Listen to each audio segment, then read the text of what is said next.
Good morning. This is Faith in Our Hometown, brought to you as a community service and sponsored by Mercy Hospital, Joplin. And now, here is your host, Father Jay Friedel.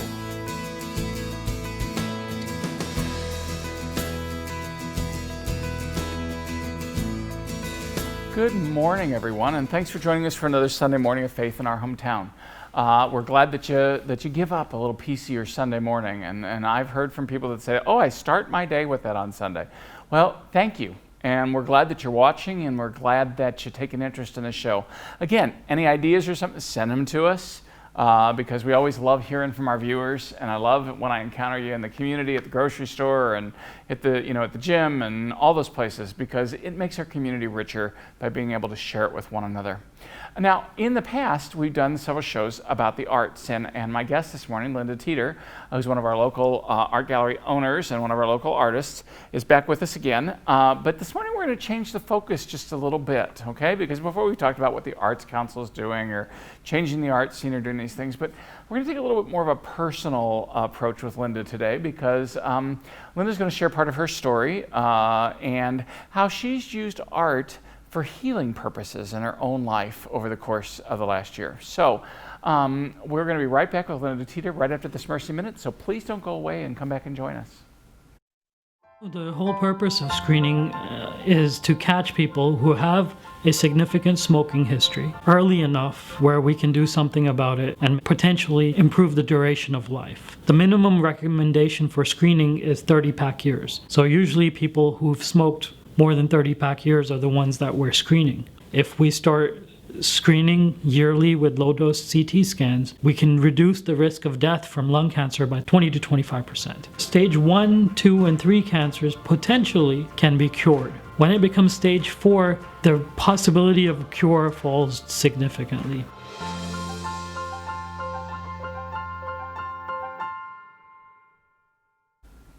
Well, again, thanks for being here this morning. My guest, Linda Teeter. Linda's been on the show a few times, but this morning we're going to do a little bit more personal than you're used to doing with us. And so I thank you for taking this risk and kind of this step in faith. Your own life. You've been challenged over the course of the last few years. Yeah, you've had all kinds of health issues and challenges. So let's just fill everybody in on a little bit of that, and then we'll talk about what you use the art for in terms of art therapy or art healing, which sometimes I like that term a little bit better than therapy. Right. Yeah. Right. Well, in January, I found a good-sized tumor in my thigh, and by the time I saw the doctor, he immediately ordered MRI. I was hoping it was just a fatty tissue, and by looking at his face, it turns snow white when he felt it. It was the size of a ping pong ball, which means that it had been in there for a while and it had grown into that, and it was in my lymph node area. So it took a while to get all the testing done, and the diagnosis was April Fool's Day, that I had stage 4 non-Hodgkin's lymphoma, B cell, high grade, diffused. And, scary to hear all that. Sure. I got an oncologist, started treatment April 21st. Had 40 hours of chemo over the process of time, numerous tests. You go to the bottom with chemo because it's killing all the good stuff with the bad, and you get very fatigued, and luckily with the new drugs and everything, I wasn't vomiting like we used to see on the movies, which is real life for most people, but I got a little bit of nausea once in a while, but then the fatigue was unbelievable. Because I've always been a multitasker. I usually have 4 or 5 jobs at one time. And my mind is always going, my body is always going. I could stay up, 20 hours of a day if I had to. It was completely a change of life for me, and I had to actually embrace others doing things for me, which is not me. Yeah. Challenge, isn't it? It was a big challenge, big challenge. I just had to turn it over to my husband and to God and to friends, to whether I ate or I didn't, different things. Sleep was a lot to me. But I got through everything, and I had a lot of prayer warriors. I've got a whole tribe of them on Facebook. I have a wonderful priest like you Well, that once in a offered while. to put prayers at the church. And so through all this process, I really thought I'd be doing a lot of art, and I found that I didn't even have the energy to try to think about doing art, or to plan a piece, to do something. But one thing I did do is I do photography. And so I got my camera and I put it there by the chair, by the sliding glass doors. So if and when I went outside, I might take pictures of every flower we had blooming in the spring. I got a photo of it. I walked around everywhere and I was doing these things, and I was thinking to myself, you know, this is simple, but it's my creativity. And every time you got in that zone behind that camera, that lens, you weren't thinking about anything else but that picture that you're going to take. Brought you out of yourself. Exactly. And then yeah. I found myself zooming in and doing different things and techniques, and then I felt like, okay, this is Linda, this is the regular her, you know, and I decided at the very onset of this disease that I was not going to let myself become defined by having cancer. I wasn't going to be the cancer victim. I was going to be Linda, who's the normal person we all know, with cancer. Well, normal. That's Not normal at all. Yeah, I'm an artist. but Linda as we know her. Right, and I just didn't want people saying, you know, you should got cancer. I just wanted to go as much and be as normal as I could be. Right. Okay, but And we're I also think going through COVID. That's so much. I think that's so much for people who are challenged by any life-threatening event. Usually illness, but just, you know, losing somebody that they love, or losing a job, or just doing this thing. I think that what so much of us want is a little bit of normal in the midst of that ride that takes us everywhere. A routine that is normal to you gives you a vision of tomorrow because you've been there before. But this has also been during COVID. Huh? And a lot of things were Extra different. weird. A lot of things were different. Going through the hospital, the visits, everything's different. But if you're going to have cancer, I recommend having it only during COVID. Oh, well, there because you go. I wasn't missing all the things that I would normally be doing. And so I felt not so bad.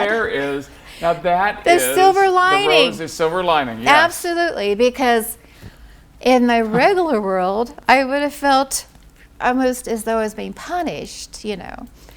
But, you know, at first you say, why me? They didn't say it for very long. It was just a very short one, me. Then I thought, why not me? That's exactly what my mother said when my aunt was just all over us. And, Helena, how can you be doing this? She'd be saying, why me, why me, why me? And my mom looked just at her and she goes, Mary, why not me? I thought, you know, I'm out there a bit. Maybe I can do some good with this. So I kind of partnered up with some people that were just finding out they themselves were having this happen to them. And some had lymphoma, and some had breast cancer, and some other types of cancer. And they happened to be all women that I was working with. But I was telling them the tips I had about handling the mouthwash after the chemo, so I didn't get the mouth sores. Drinking ice water the whole time you're getting chemo so you don't get mouth sores. Just different things that I was finding. And I found myself that way becoming not even involved in my own cancer. I was becoming a warrior on theirs. So that helped a great deal. But going back to my picture taking, I wasn't able to sit down with a paintbrush and drawing and different things. My eyesight's been not so good, and I'm shaky and different things, and so I couldn't focus. So the camera was my way of doing it. And I noticed one day there was outside my sliding glass doors, and I do my officing right there in my kitchen table. And I'm looking right out here, and I got a beautiful space, and here's this little bug. And he's like this, dancing around the glass. And I go up closer, and he's coming right to me. And he was beautiful, and he's blue, which is one of my favorite colors. Ready to get the picture? Not yet. Okay, all right. I was just going to say. Beautiful, and he was just so gorgeous. And I opened up the sliding doors, and he went and he flew over to the tree that I've got growing, this huge yucca-type tree right outside my patio. And he's on there, and he's watching me, and he came all day, every day, for weeks. And he came and he looked for me, and then I would come out and he would sit there and look at me, and he moved and things, and I just got mesmerized by him. So he became my friend. And you kind of wonder what spirit he was. Was he an angel? Was he your grandmother that's passed? You think about all these kind of things.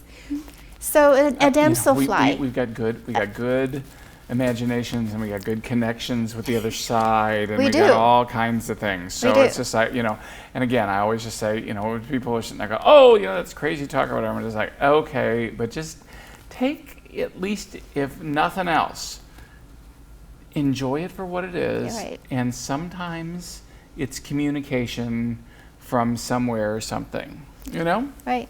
Yeah. So one day I am getting in there and zooming in and walking around, and I'm looking at this little creature, and he's like a circus animal. He's performing for me. And Okay, I'm going to pull this up. You want it vertical? You want it horizontal? What do you want to do? Which way does it go? That way. That way. Okay. Perfect. I'm going to hold this for you. He's got his tail straight up in the air. I'll just do this. He's standing on his little hands, as I call him, and he's straight up in the air, and he's performing for me, and I'm mesmerized by him. I named him Bo, and it could be a girl.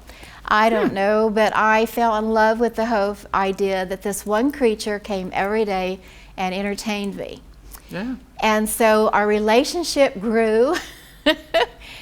And I expected him, and he delivered, and he showed up one day. We'll go to the next one. Oh, okay. All right. One day, he got bumped right beside the tree. They ran into each other, a hummingbird. Uh-huh. And he went straight down on that branch of the yucca tree. And you can see he's grabbing a hold of it like, oh my gosh, what was that? Oh, from the run-in with the hummingbird? With the hummingbird. And the hummingbird was a smaller hummingbird, thank goodness. But it's the bird feeder's right there. And so I don't think hummingbirds eat dragonflies. No, They're just kind of like, no. yeah. Mm-hmm. But this little guy was just so beautiful, and he was so scared, and he was shaking, and I'm talking to him, and I'm like, what am I doing? I'm talking to this insect. Talking to a dragonfly. But he was my friend. This is Bo, huh? Yeah. Well, I love the fact, sometimes it's just fun to hear what goes on in artists' minds, because, whatever catches the artist's eye is always so, it's whimsical in so many ways, Well, that's what I think that everyone needs in their house is a little bit of whimsy, and that's why art is very important to me, to tell people, it makes you happy. Yeah. If you like it, it makes you happy. And if it's strange and unusual, it even makes you happy because you're always trying to figure it out. But I felt this was my happiness, and this was a wellness plan for me, therapeutic. Bo went on to greener pastures or found himself a spouse somewhere else. But I'm sure it will be back to say hello at some other point. But it was wonderful to find just something that takes your mind off of the thing that you're dealing with. Yeah. And I have found this many times with people. Well, Linda, we're going to take a quick break. And we're going to be right back after that quick break. But when we get back, I want to talk a little bit about, how one might use, art as a little bit of a therapeutic or a heavenly kind of intervention. Okay? We'll be right back. You're watching Faith in Our Hometown on KSN TV, brought to you as a community service and sponsored by Mercy Hospital, Joplin.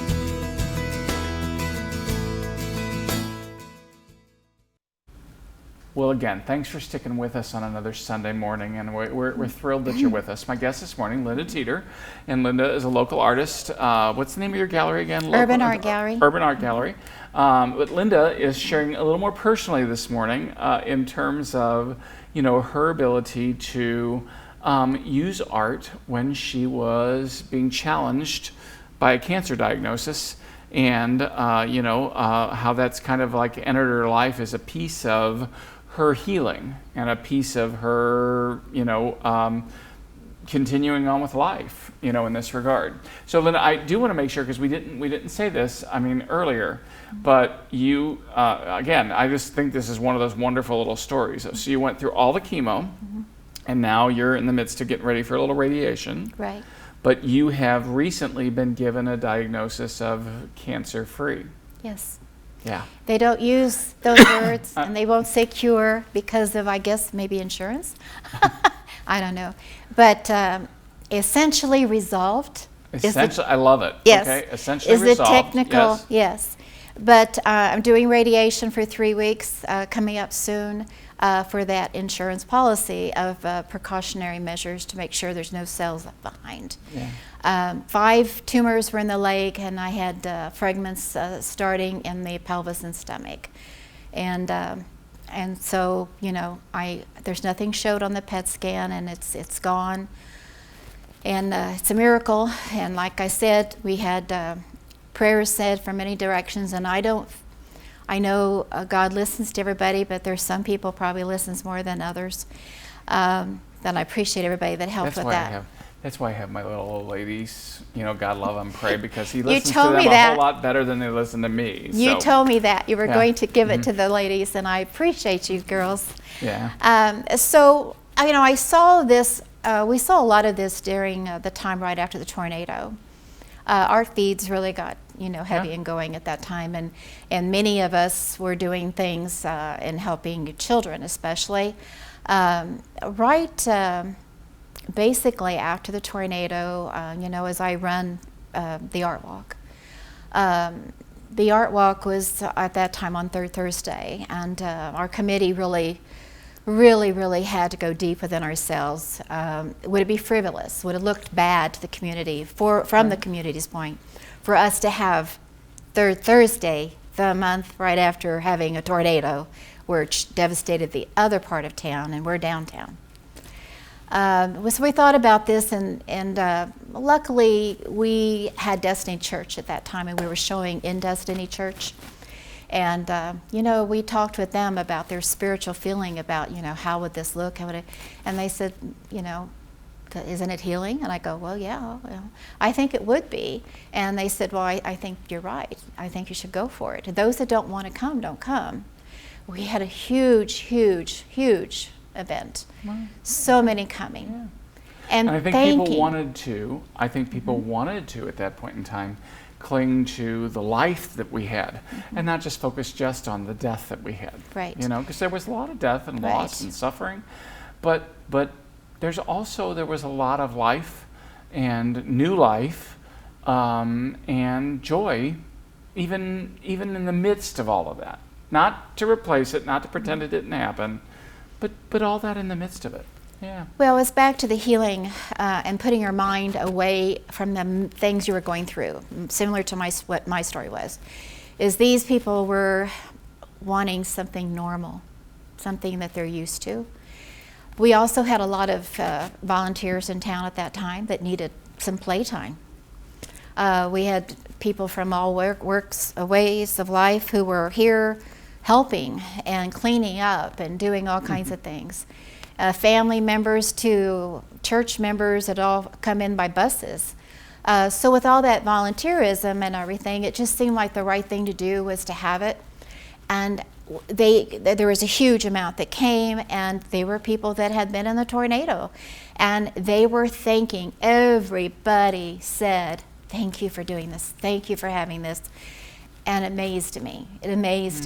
And I saw joy, and I saw smiles, and I heard laughter, and I saw tears. Sure. People who were reuniting, too. They had not seen people in the neighborhood all this time, didn't even know if they survived. And they were at the art walk. And I saw people hugging like, oh my gosh, So it was... That's one of those things hugging. I'm looking forward to after the plague. Oh, believe me. I want to get back to some hugging. Oh, believe me. I know I'm there with you, because I am a hugger. Oh, sometimes you just say, hold your breath. Yeah. Go quick, Yeah. come back. It's like, yeah. It's very hard, but I was glad we did it, and I saw the healing, the use of art, mural projects downtown. Many things were happening after it, and it was all about a healing process. So then I go to a story at my gallery, we had a jewelry making class. And being a Catholic person, I'm used to having wine. And also, we do, yeah. yes, Yeah, it's true. And also being in the arts with receptions, everybody expects wine. And so we were having a private class of jewelry making, and we served some wine. And that always helps the gals get a little loosened up, so they'll be more about technique and not be intimidated by the whole thing. You know, they'll just get in there and have fun with it. So we had 8 women around a table that had never met each other. And so, again, the drink part did help, of having a little sip of wine here and there. We have an instructor and myself.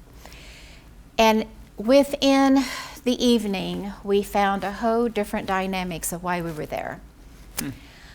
Somebody made a remark in regards to something they had just read in the paper about, and this is a point that was being brought up a little bit at the time, about women being misogynized, the misogyny, access at work, etc., about date rape, and the different things were coming up.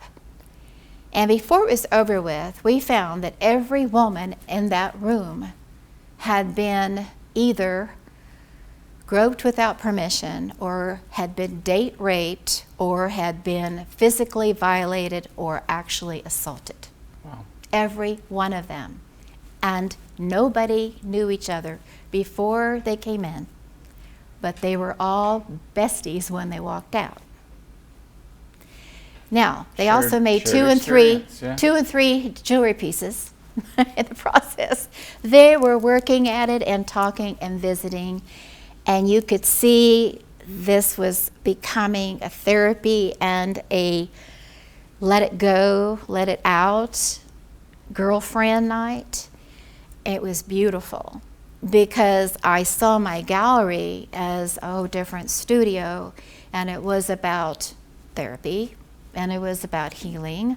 I was about people being feel free to let it out, to let their guard down. Mm-hmm. And we've had so many of these experiences. I have just felt that the gallery has been for others since I opened up the doors. It was only for me to basically navigate the waters for it to be open, but it's have its own life. It's got its own life form. Ann Leach has been there, our doodle expert. She's had a show there. Doodling is a great healing art form. We had a family come in that are bisexual couple. They had a child that is trans, and I don't know why, at the end of a night, the artist that was having his reception, the show, we were all sitting there, and the people came in, start talking about all this and about bullying of their son at school. They asked about if we had art classes in there, things that the child could be partaking in that might be healing to that child, so he wouldn't be dealing with the things out there. And I said, you're going to have to deal with the things out there sooner or later. It's best for that to happen, but we're here to take and divert some of that, maybe, have happy nights, happy times, but you can't walk away from something that you're wanting to embrace and the things that come with it. So we sat there for an hour and a half talking. They were looking at all the art and talking about things, and so end up coming back one evening, and I just had a paint class for just those 3 and myself, and let them do whatever they wanted, and they end up talking to each other more. Well, it's interesting because what you're basically talking about here is the reality of the process opens people up to what else is going on inside. Right. And art can certainly do that. Right. And actually, this is a field that some people have gone and studied. Some artists specialize in therapeutic art. Right. To help people process through some of those pieces. And you just gave a couple of examples of some different people in pain or had issues or whatever, and learning how to deal with that. And these are all very serious issues. Sometimes the violence that people who are transgendered or who are LGBTQ or whatever. I mean, sometimes that is a pain that they have to somehow, live through and figure out how to come out on the other side of. Sexual assault. I mean, it's usually just 1 in 4 women. Not every woman in a group, but I mean, 1 in 4 women at some point in their life winds up dealing with that. Yes, right. So the therapeutic process to do that is extremely important, and I'm glad that you were there to do that. We got just like a minute left. What would you want to encourage? What's your word of hope tonight? Well, I encourage people, especially if you have a child that's going through something you can't figure it out, is to put paper and pencils, crayons in front of them and let them show you what they're thinking about. Yep, there you go. Beautiful. And it is a therapeutic thing. Like I say, it's definitely a field that gets done in so many other areas. But Linda, thank you for coming on and sharing a little bit. We thought it was important that your story get heard, and that what you learned about, even as an artist, about therapeutic healing through your art, how important that was. So we're going to be right back after this Mercy Minute. Don't go away. A new baby changes the world and each of us. The Sisters of Mercy devoted themselves to offering exceptional maternity and delivery care, training generations of nurses to do the same. Mercy continues to answer the same call, to not only care for your baby, but to cherish them too. Mercy, in every era, your life is our life's work. Learn why we serve at mercy.net/legacy. In Ireland, the first Sisters of Mercy were called the Walking Sisters because every day they went out in search of women and children who needed healing or help. Mercy continues to answer the same call, dedicated to the health of every woman who comes to us for care. Mercy, in every era, your life is our life's work. Learn why we serve at mercy.net/legacy. We are complex people, and no matter which way we look at it, we are made up of so many different pieces of who we are. Our physical selves, our emotional selves, our intellectual selves, our spiritual selves, and all those pieces come together in a way that makes each one of us unique and poses special gifts and special challenges. And whenever one part of us gets challenged or tweaked or out of whack from whatever is challenging in that, we have to do what we can to be creative about trying to figure out how can we get ourselves in a healthy way through some of that and into a new way of being. You heard a wonderful story about some of that tonight. And you heard a correlating story that basically talked about, and how do we help ourselves to do those things. I loved Linda's advice, despite her own story, but about saying, if you know somebody's challenging something, put some art stuff in front of them. If they've never done it, let them tell you what they're feeling. Thanks for joining us. Have a great Sunday, and we'll see you next week for Faith in Our Hometown. Thanks for watching. Faith in Our Hometown can be seen Sunday mornings at 6:30 and 9 a.m. on KSN. Brought to you as a community service and sponsored by Mercy Hospital, Joplin.